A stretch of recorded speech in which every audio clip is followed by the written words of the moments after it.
Chapter 10, page 27 through 30. The performance space. Charlotte basically didn't stop talking as we headed down to the second floor. She was describing the play they had put on last year, which was Oliver. She played Oliver, even though she's a girl. As she said this, she pushed open the double doors to a huge auditorium. At the other end of the room was a stage. Charlotte started skipping toward the stage. Julian ran after her and then turned around halfway down the aisle. "Come on," he said loudly, waving for me to follow him, which I did. "There were like hundreds of people in the audience that night," said Charlotte, and it took me a second to realize she was still talking about Oliver. I was so nervous. I had so many lines, and I had all these songs to sing. It was so hard. Although she was talking to me, she really didn't look at me much. On opening night, my parents were all the way in the back of the auditorium, like where Jack is right now. But when the lights are off, you can't really see that far back. So I was like, where are my parents? Where are my parents? And then Mr. Resnick, our theater arts teacher last year, he said, "Charlotte, stop being such a diva." And I was like, okay. And then I spotted my parents, and I was totally fine. I didn't forget a single line. While she was talking, I noticed Julian staring at me out of the corner of his eye. This is something I see people do a lot with me. They think I don't know they're staring, but I can tell from the way their heads are tilted. I turned around to see where Jack had gone to. He had stayed in the back of the auditorium, like he was bored. "We put on a play every year," said Charlotte. "I don't think he's going to want to be in the school play," Charlotte said, Julian sarcastically. "You can be in the play without actually being in the play," Charlotte answered, looking at me. "You can do the lighting. You can paint the backdrops." "Oh yeah, whoopee," said Julian, twirling his finger in the air. "But you don't have to take the theater arts elective if you don't want to," Charlotte said, shrugging. "There's dance or chorus or band. There's leadership." "Only dorks take leadership," Julian interrupted. "Julian, you're being so obnoxious," said Charlotte, which made Julian laugh. "I'm taking the science elective," I said. "Cool," said Charlotte. Julian looked directly at me. "The science elective is supposedly the hardest elective of all," he said. "No offense, but if you've never ever been in school before, why do you think you're suddenly going to be smart enough to take the science elective? I mean, have you ever even studied science before, like real science? Not like the kind you do in kits?"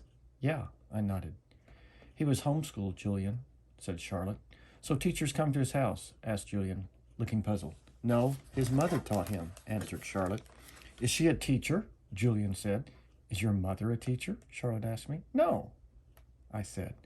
"So she's not a real teacher," said Julian, as if that proved his point. "That's what I mean. How can someone who's not a real teacher actually teach science?" "I'm sure you'll do fine," said Charlotte, looking at me.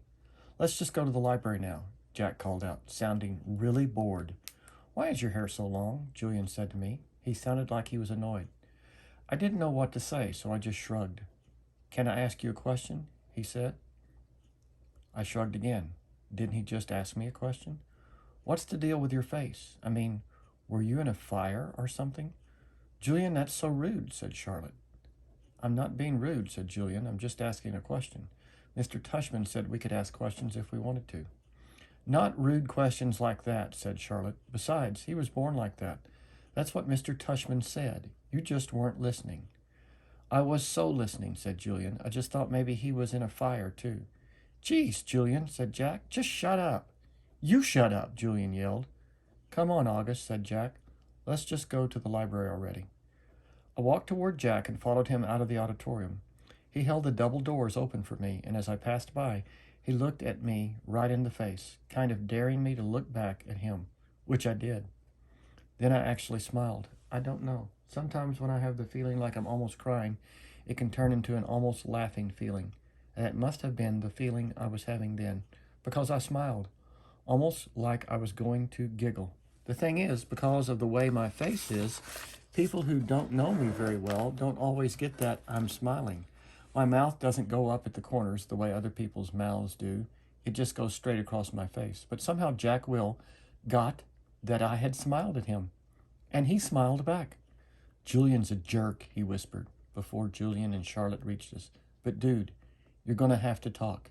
He said this seriously, like he was trying to help me. I nodded as Julian and Charlotte caught up to us. We were all quiet for a second, all of us just kind of nodding, looking at the floor. Then I looked up at Julian. The words supposedly, by the way, I said. What are you talking about? You said supposedly before, I said. I did not. Yeah, you did, Charlotte nodded. You said the science elective is supposedly really hard. I heard you. I absolutely did not, he insisted. Whatever, said Jack. Let's just go. Yeah, let's just go, agreed Charlotte, following Jack down the stairs to the next floor.